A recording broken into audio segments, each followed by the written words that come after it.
The timing isn't coincidental. Major moves often happen when everyone assumes nothing important can happen. Holiday weeks are perfect for this. Reduced scrutiny, minimal media coverage, investors distracted by non-market activities. It's all by design. But design doesn't change reality. Gold has reached $4,590 per ounce. Silver trades at $74.70. These prices during the quietest trading week of the year should tell you exactly what's coming when volume returns. Earlier today, I got a phone call from someone at one of the biggest precious metal merchants in Western Canada. I won't share his identity. What matters is what he revealed to me. His exact words were, "Monday shattered every sales record we've ever had. We surpassed our previous best by 50%. That earlier record happened during the 2021 social media buying frenzy. We're witnessing more than just strong interest. We're watching panic buying unfold. Consider the implications. During holiday time, when families gather and celebrate, CoinShop customers are rushing in with such force that they're shattering historical benchmarks. This isn't guesswork. This isn't fear of missing out. This is primal preservation behavior emerging. Those with insight recognize what's approaching in 2026, and they're securing their positions before the opportunity vanishes. Allow me to break down precisely what's occurring in the markets currently, because traditional financial journalism is entirely missing the point. They're publishing pieces about seasonal retail and year-end investment adjustments. They're overlooking the most significant precious metal opportunity in recorded history. The yellow metal has pierced above its ascending, broadening wedge barrier on the daily time frame. For anyone unfamiliar with chart interpretation, here's the simple version. This formation indicates growing price swings within a positive framework. It signifies the fluctuations are becoming wider, but they're expanding upward. The surge past $4,280 verified that this metal isn't merely pausing, it's taking off. However, the yellow metal isn't where the real action is. It does what it always does. It's the foundation. It's the reliable constant. The white metal is where attention belongs. This shiny element is higher by 145% so far this year. In October, it demolished a 45-year barrier that stood since 1980. And what occurred after breaking that ceiling? It sped up. The increases aren't slowing. They're gaining intensity. The force is strengthening, not weakening. And the chart structure on the daily time frame shows something that should frighten anyone still watching from the sidelines. We're seeing an Adam and Eve formation. We're observing an inverted head and shoulders. We're looking at a cup and handle that exploded above 54.50 and drove prices to $70 within weeks. These aren't coincidental markings on a display. These are formations that have forecasted significant movements for generations, and they're all indicating the identical direction, upward. The near-term objective for the white metal based on the ascending broadening wedge formation sits somewhere between $80 and $90. But here's what market experts hesitate to articulate publicly. That objective will climb as prices advance. The formation widens, the fluctuation intensifies, the upper limit continues ascending, and past $90, there's nothing but empty space until we reach three figures. $100 per troy ounce isn't wishful thinking. It's a mathematical certainty propelled by limited availability, manufacturing requirements, and an influx of individual investor capital that's only starting. If you believe the advance is finished, you're not watching closely. We're in the opening stages of a once-in-a-lifetime movement.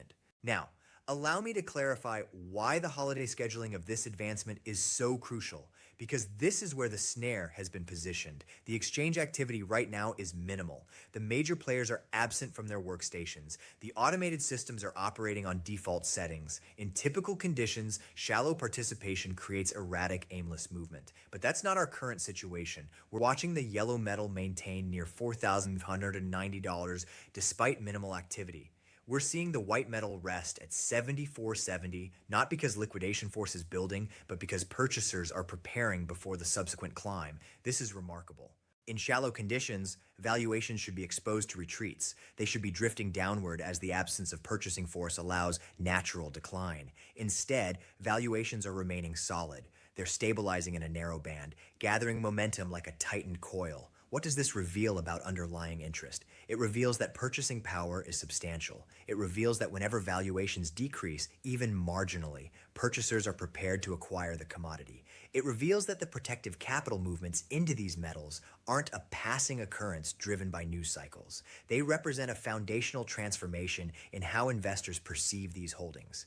The globe is transforming. The previous monetary structure is disintegrating, and individuals are reacting by transferring their resources into the most ancient form of currency humanity knows.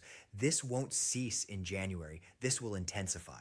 Allow me to present the fundamental scenario that's propelling this advancement because the chart formations are merely the visible layer. They're the manifestation of deeper mechanisms at play. The American currency is declining. This isn't subjective opinion. This is verifiable information. The anticipation that the Federal Reserve will commence reducing borrowing costs as rising prices cool and economic expansion slows is creating downward force on the greenback. And when the American currency weakens, these metals become more appealing to foreign purchasers. They become less expensive in alternative currencies. Interest increases automatically. This is fundamental market mechanics. And the current administration has communicated clearly about preferring a central bank leader who favors rate reductions. This message has been delivered publicly. It's broadcasting to markets that monetary strategy is about to change in a manner that's exceptionally favorable for precious metals. But there's additional context. The international political climate is worsening quickly, and traditional journalism is barely acknowledging it. American military forces have executed operations in Nigeria. This is verified. The United States is directing a maritime restriction of Venezuelan petroleum vessels. These aren't minor regional disputes. These are moves that demonstrate readiness by America to extend military influence across numerous continents concurrently. This increases concerns of worldwide instability. This pushes resources into protective holdings. This is combustible material for the precious metal advance. Now, I want to address something that traditional analysts decline to recognize: the availability circumstance, because this is the concealed reality that financial institutions don't want you to comprehend. The planet's dedicated white metal reserves are largely depleted. Let me state that again. The accessible material, the premium quality reserves that made extraction profitable for 100 years, they're exhausted. What persists are inferior quality reserves that require more capital to extract. What persists are mixed deposits where this metal is a secondary product of copper or lead or zinc extraction. The planet cannot simply manufacture more of this commodity to satisfy increasing interest. The availability is limited at a fundamental geological level, and additionally, manufacturing requirement for this element is surging. Solar panel producers are utilizing this element at a pace that nobody anticipated 5 years back. Every solar component needs conductive paste. Every battery-powered automobile needs this element for its electrical pathways. The sustainable power transformation that administrations globally are advancing is a consumption apparatus for this commodity, and there isn't adequate supply underground to fulfill both manufacturing requirement and financial requirement at present valuations. This is why valuations must climb. This isn't guesswork. This is fundamental economics. The shortfall is genuine, the scarcity is approaching, and the investors who grasp this are securing positions now during the seasonal pause before the subsequent wave commences.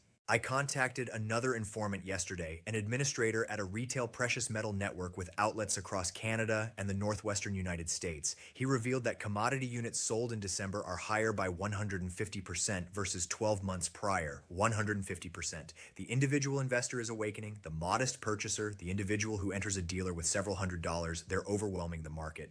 And here's the reality about individual investor interest. It persists. When an individual investor purchases physical commodity, they typically retain it. They aren't actively trading. They aren't seeking to exchange it for quick gains. They're gathering. They're constructing a reserve that they plan to transfer to their offspring. This commodity is being withdrawn from circulation indefinitely. Every unit that enters a residential vault is a unit that won't be obtainable for manufacturing utilization. Every unit that a modest investor secures is a unit that intensifies the availability squeeze. Let me share information about someone named Jay Moore. He's 33 years old, resides in Arizona, operates as a logistics supervisor. For 10 years, whenever Jay wanted to put money to work, he accessed an application on his device and purchased equities or digital currencies. That was his pattern. That was what his peers were instructed to do. But 60 days back, something shifted. Jay began consuming online content about this white metal. He began comprehending the underlying factors. He began recognizing what we've been discussing for years, and he reached a conclusion.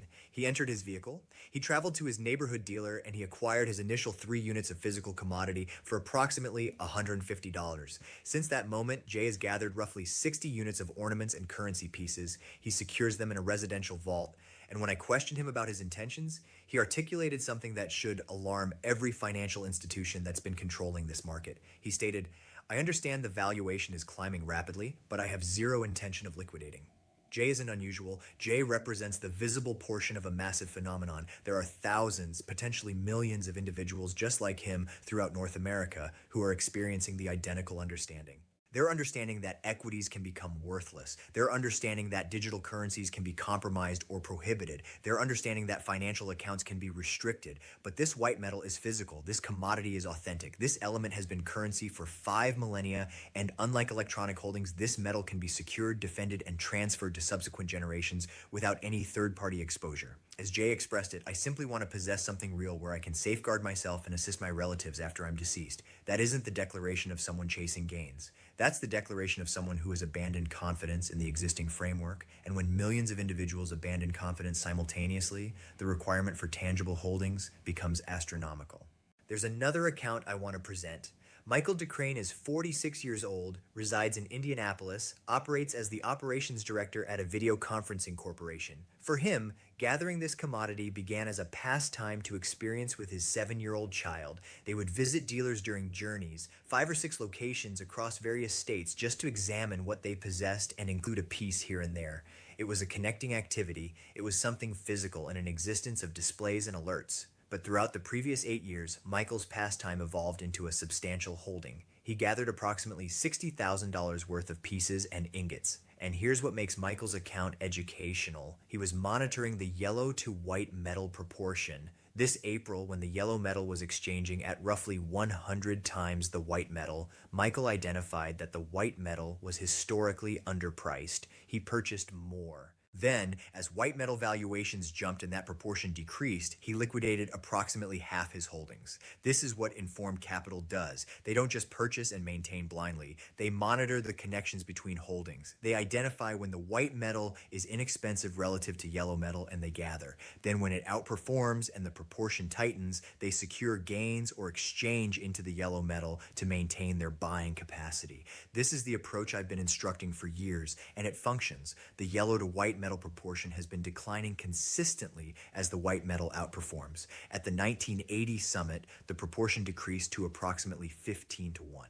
Right now, I need to confront something that doubters enjoy emphasizing because I understand they're observing and anticipating any justification to reject what's occurring. They claim that this white metal is susceptible to explosive and collapse patterns. They claim that it tends to surge dramatically and then plummet, and you understand what? They're accurate. That has occurred previously. In 1980, it spiked to $50 and then collapsed. In 2011, it reached $49 and then retreated. The doubters reference these instances as evidence that this commodity is too unstable, too hazardous, too risky for legitimate investors. But here's what they deliberately overlook. The purchasing power adjusted summit from 1980 exceeds $200 per unit in contemporary currency. This metal would need to more than triple from current levels just to equal that summit. We're nowhere close to speculative excess territory by historical benchmarks. The individuals who purchased at $50 in 1980 and maintained it weren't incorrect about this commodity. They were premature.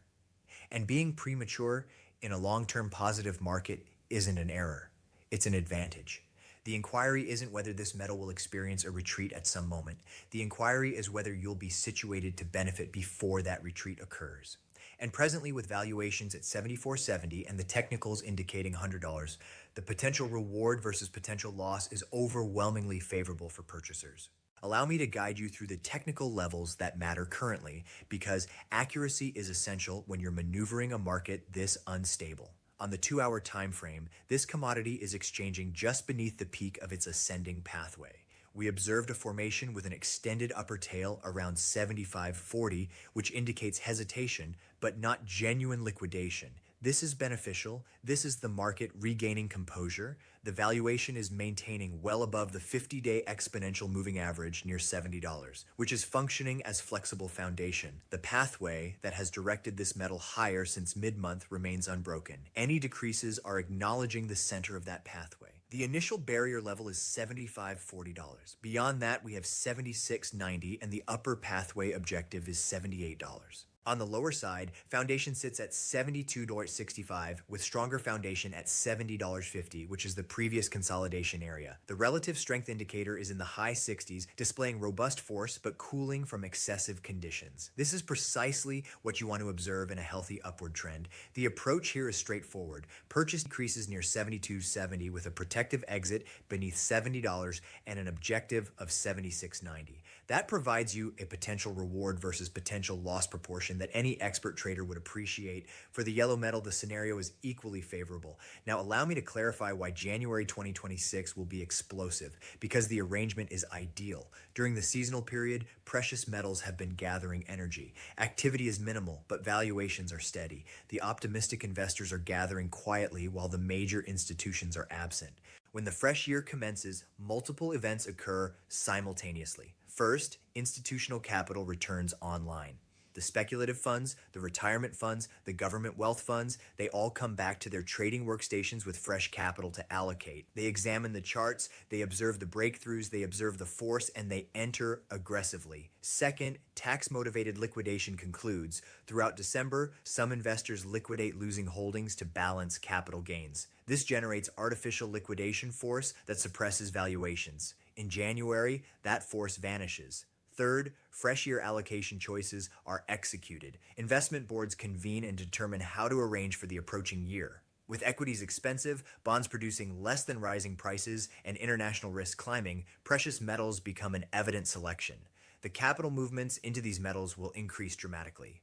The experts who analyze precious metals are finally beginning to acknowledge what we've been articulating for years. The market attitude has transformed aggressively optimistic. Spot valuations above $70 aren't a passing spike. It's a fresh foundation. The 145% year-to-date increase has ignited renewed interest for the yellow metal as well. Both commodities are being perceived as essential protections in an unstable macro climate. The relationship is powerful. When the white metal advances, it confirms the yellow metal. When the yellow metal advances, it provides shelter for the white metal. They reinforce each other in a beneficial pattern that compensates holders of both commodities.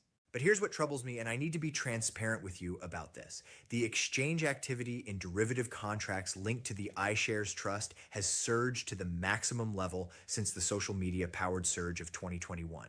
That's a cautionary indicator. It informs me that speculative participation is climbing. It informs me that some individuals are purchasing this commodity simply because the valuation is climbing without comprehending the underlying factors.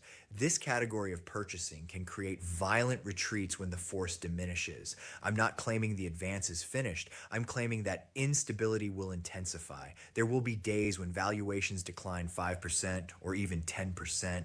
There will be headlines declaring that the speculative excess has exploded. And when those days arrive, you need to be ready mentally. You need to comprehend that retreats are beneficial. They eliminate the uncertain holders. They reload the mechanism for the subsequent advancement. The individuals who panic liquidate during retreats are the identical individuals who repurchase at elevated valuations later. Don't be that individual. The underlying argument for this white metal has never been more robust. Allow me to present it one final time so there's no misunderstanding. Manufacturing requirement is increasing, propelled by solar, battery vehicles, and electronics. Financial requirement is increasing, propelled by rising price concerns, currency weakness, and international instability. Availability is limited because the accessible reserves are exhausted. The shortfall between availability and requirement is expanding every year. The valuation must climb to stabilize the market. There's no alternative mathematical result. The financial institutions can control paper valuations in the near term. They can increase collateral obligations, they can modify the regulations, but they cannot manufacture this commodity. They cannot create this element from nothing. And as long as the physical shortfall exists, the valuation will continue climbing. For those of you who already possess physical commodity, who have been gathering for years, who listened when we were advocating strongly at $25 and $30 and $40, congratulations. You're being compensated for your patience and certainty. But don't become satisfied. Don't presume the journey is finished. We're heading to $100 and probably past. The inquiry isn't whether you should maintain. The inquiry is whether you should increase your holdings on any retreat. For those of you who are fresh to this, who are just discovering this market, who are experiencing fear of missing out as you observe the valuation climb daily, I have a communication for you as well. It isn't too late. Yes, this commodity is higher by 145% this year. Yes, you missed the simple gains from $25 to $70, but if it reaches $100, you still have 35% potential from current levels. If it reaches $150, you have 100% potential. If it reaches $200, which is just the purchasing power adjusted 1980 summit, you have 170% potential. The simple capital has been captured, but there's still substantial capital to be captured. The essential element is to purchase physical commodity whenever feasible. Don't depend on paper commitments. Don't rely on exchange traded funds that might resolve in currency during an emergency. Don't maintain futures agreements that can be terminated by exceptional circumstance provisions. Possess the commodity, maintain it in your control, secure it in a vault that you manage. This is the sole method to guarantee that your resources are defended when the framework finally fractures. And make no error, the framework is fracturing. The fissures are observable for anyone who examines. The obligation levels are unmanageable. The currency is being diminished. The international political structure is fragmenting. The previous regulations no longer function. We're entering a fresh period, and the individuals who possess tangible holdings will prosper, while the individuals who maintain paper commitments will experience hardship. I want to conclude with one final consideration. The seasonal period is a moment when most individuals focus on relatives, on celebration, on pausing from the pressure of routine existence. There's nothing incorrect with that. Appreciate this moment. Be engaged with the individuals you care about, but don't allow your awareness to diminish completely. The markets don't rest. The mechanisms propelling precious metals higher don't pause. And the opportunity to arrange yourself for the 2026 increase is diminishing with each passing day. When you return from the seasonal break, when you access your workstation in January and examine the valuation, I want you to recall this message. I want you to recall that I communicated to you precisely what was going to occur. I want you to recall that the arrangement was observable for anyone willing to look. The momentum is gathering. The mechanism is tightening. The breakthrough is approaching. Ensure you're on the advantageous side of it. The most significant resource redistribution in